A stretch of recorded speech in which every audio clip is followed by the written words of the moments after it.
shake.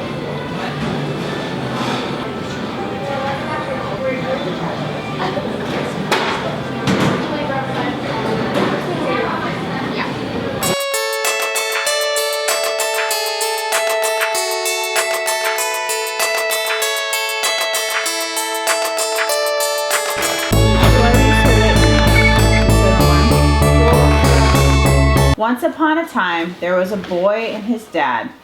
Now, one day, the boy gets to thinking, maybe if I didn't have my dad around telling me what is good for me all the time, I'd be happier.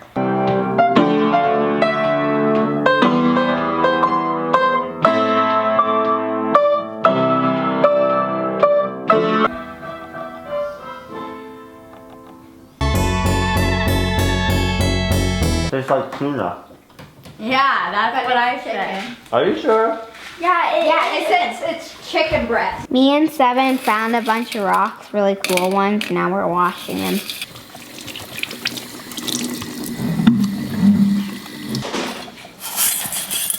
I want to talk about shame. I realize I had have some shame over the first few weeks of little Rainier's life. When he came out, his eyes didn't open right away, and I think it's because he got some sort of infection from me.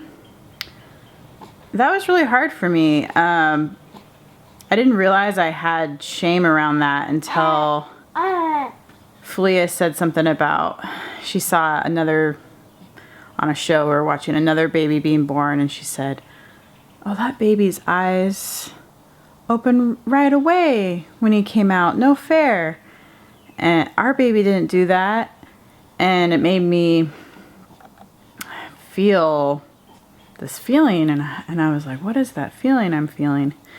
And I realized it was shame, and that I felt guilty, or oh, maybe I should have done something more or less for this not to happen, and felt like I missed out on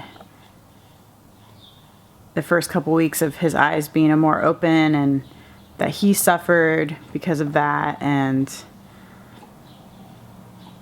I think it's important to recognize shame, and it was cool because I shared with Ben that I was recognizing that and feeling this way this morning, and he was able just to speak truth to me, that God loves me, and that, you know, it's my identity isn't in, you know, whether or not I did everything perfectly with the birth or pregnancy. And mostly it was just really good just to get it out, to get the shame out into the light.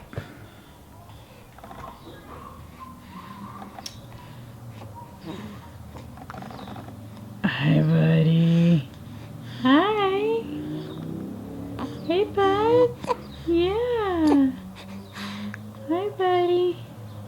My cubby. Your cubby? Yeah. Alright. I moved all my other stuff in that big bag. It's all my marathon stuff. Oh, right there. Yeah, it's all my marathon stuff. Your marathon stuff. Is that chocolate right there? Yeah, it's the Well, I don't think you should leave it like that because the dog might eat it.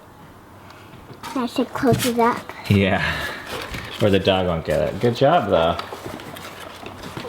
One of the things we have to deal with as vloggers is comments, or we get to deal with them.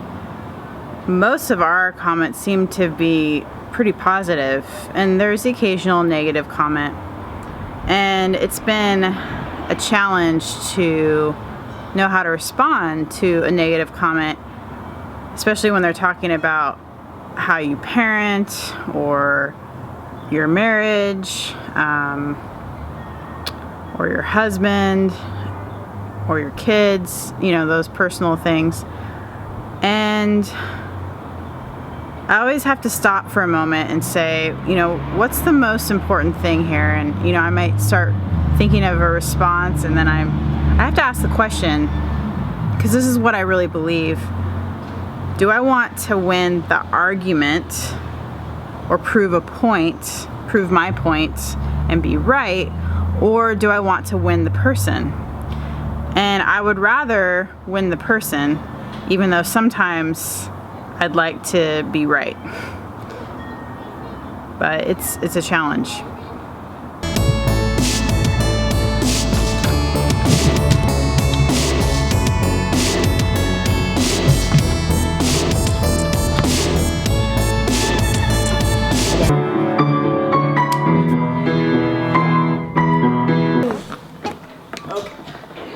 All right, goodbye. Love you. All right.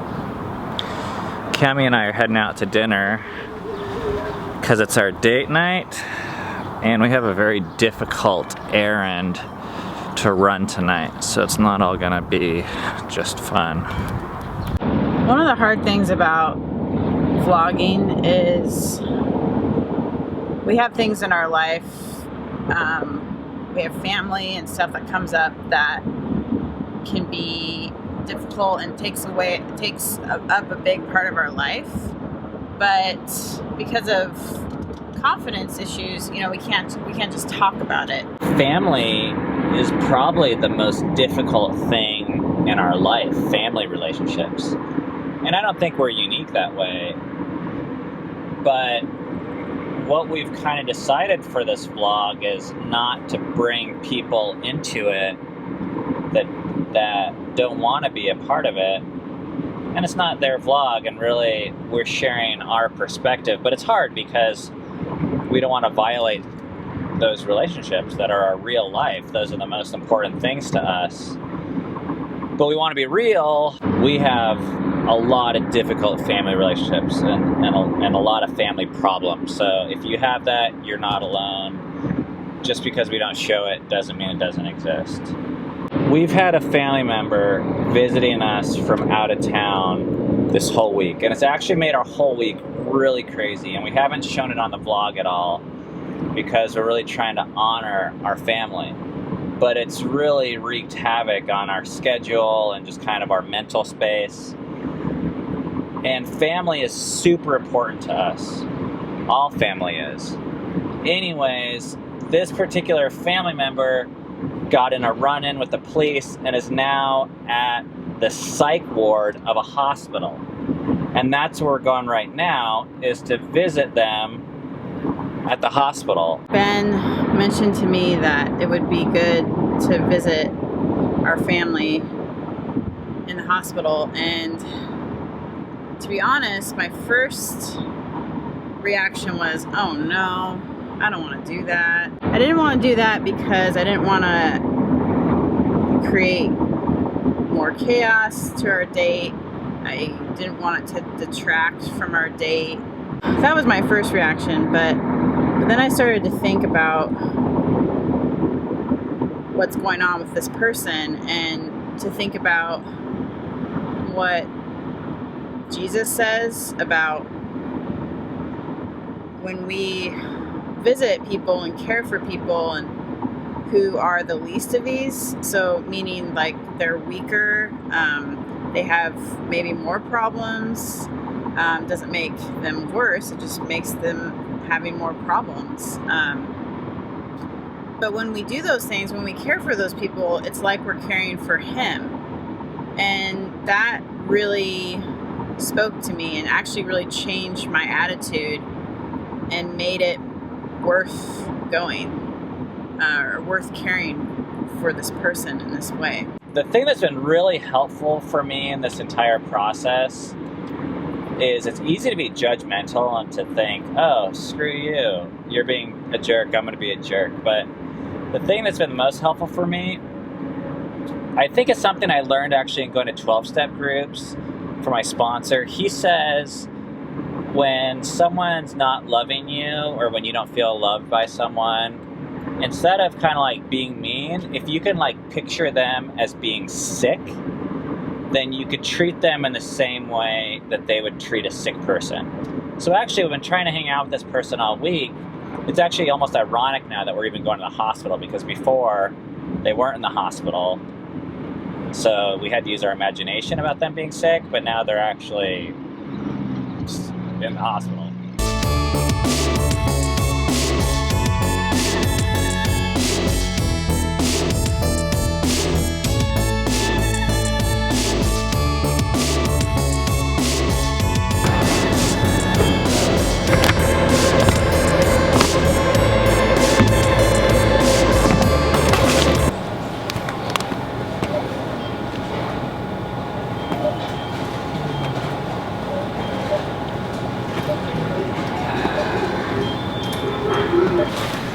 The popcorn's causing problems. Yeah, boy. I don't know if I've ever done one of these machines without needing store assistance from a human. I just love this machine. Cut it out.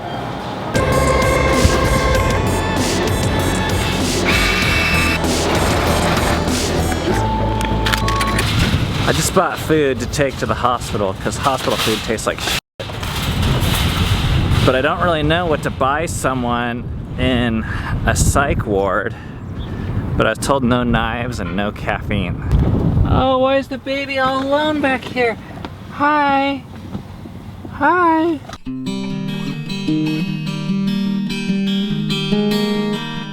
Patient 819. Come in.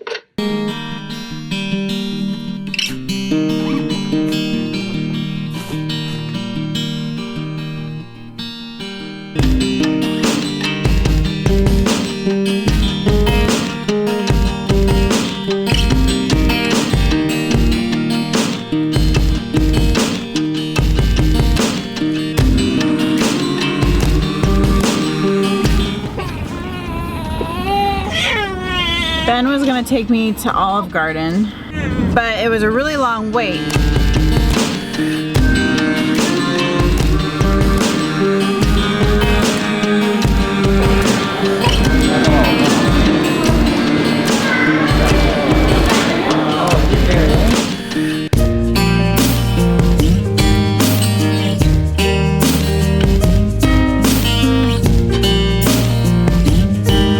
You can turn that wheel to the right and that'll brighten it up. Okay. Oh yeah, there we go. Okay, go ahead. But you want to make sure it's not too bright.